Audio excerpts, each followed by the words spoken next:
নমস্কার, আপনার সঙ্গে শুভ্রদীপ। অশান্ত বাংলাদেশকে শান্ত করতে পারবে বর্ধমানের জামাই, এমনই দাবি শ্বশুরবাড়ি পরিবারের। বাংলাদেশ জ্বলছে আগুনে। শেখ হাসিনার পদত্যাগে সরব বাংলাদেশি। শেখ হাসিনার পদত্যাগকে ঘিরে বাংলাদেশে বিএসএফ এবং দেশবাসীর রণক্ষেত্র। বিএসএফ জওয়ানদের গুলিতে আহত এবং নিহত একাধিক সেনাপ্রধানের কথা মতো প্রধানমন্ত্রী পদ থেকে পদত্যাগ করেন শেখ হাসিনা। এরপরই গোটা দেশ দখল নেয় বিএসএফ। বর্তমানে পরিস্থিতি বেশ কিছুটা নিয়ন্ত্রণে। এরপরে প্রধানমন্ত্রী আসনে কে বসবেন তা ঘিরে চলছে কৌতূহল।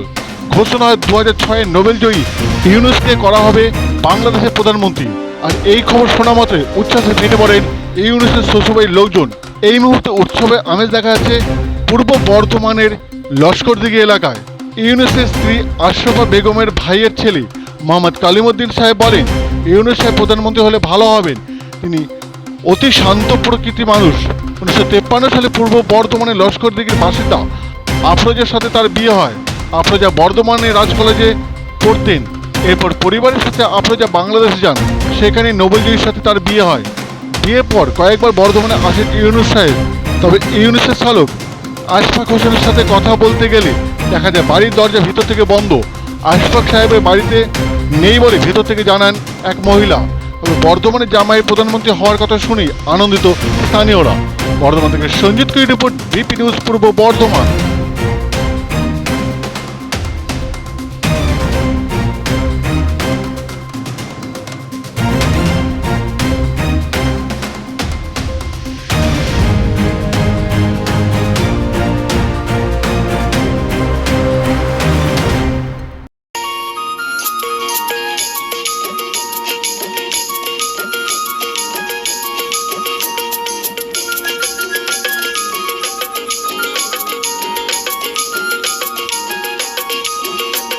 বর্ধমানের জামাই ঠিক কথা, এই চলে গেছে মোহাম্মদ ইউনূস আর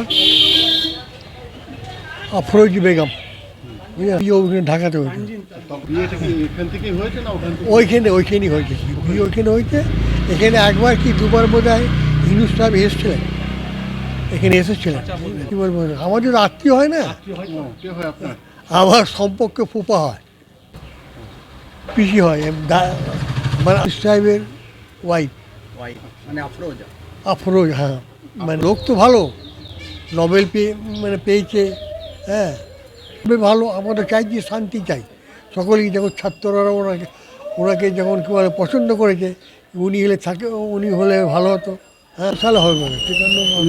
উনি ওখানকার আনন্দ তো ব্যাপারটা, আনন্দ তো হবেই আত্মীয়র মধ্যে যখন হয়েছে। তারপরে হাসিনা তো ওইটি ভুল করেছে। হাসিনা যে নিজের মানে এই কী বলে মুক্তিযোদ্ধাকে কোটা করে চাকরি করতো, আর যারা শিক্ষিত ভালো ভালো শিক্ষিত ছেলে হ্যাঁ, একদম মানে ইন্টেলিজেন্ট ছেলে, তারা চাকরি পাচ্ছে না। এইটি তো কারণ। মানে গ্রামে ব্যাংক করেছেন উনি শেখ কালিমুদ্দিন।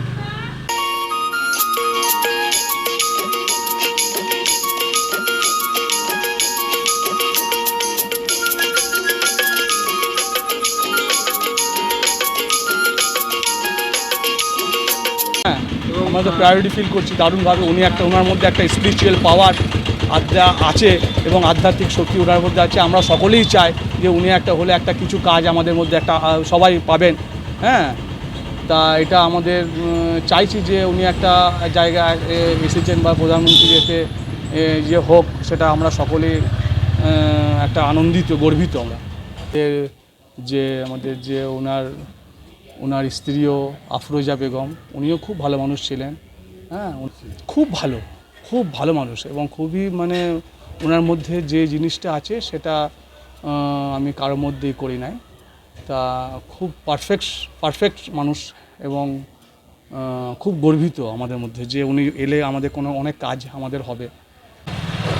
আশা করি ওনার মধ্যে একটা ভগবানের একটা আধ্যাত্মিক শক্তি ওনার মধ্যে আছে। ছোটো থেকেই ওনার ছিল, ওনার মধ্যে একটা নামাজি এটা ওটা অনেক কিছু আছে, আধ্যাত্মিক ওনার মধ্যে আছে এবং খুব ভালো মানুষ। আশা করি খুবই ভালো কাজ হবে। ইউনূস সাহেবের স্ত্রীর নাম কি? আফরোজা বেগম। আর ওনার তো একটা শালী আছেন। হ্যাঁ, ওনার শালি একটা আছে, পারবিন। হ্যাঁ হ্যাঁ, ইউনুসের শালা, ওই ডাকনাম আমি জানি, এটা বাবু না, বর্ধমানে শ্বশুরবাড়ি। নিজস্ব শালা হয় এটা? হ্যাঁ, আমার নাম হচ্ছে সৈয়দ আশরাফ।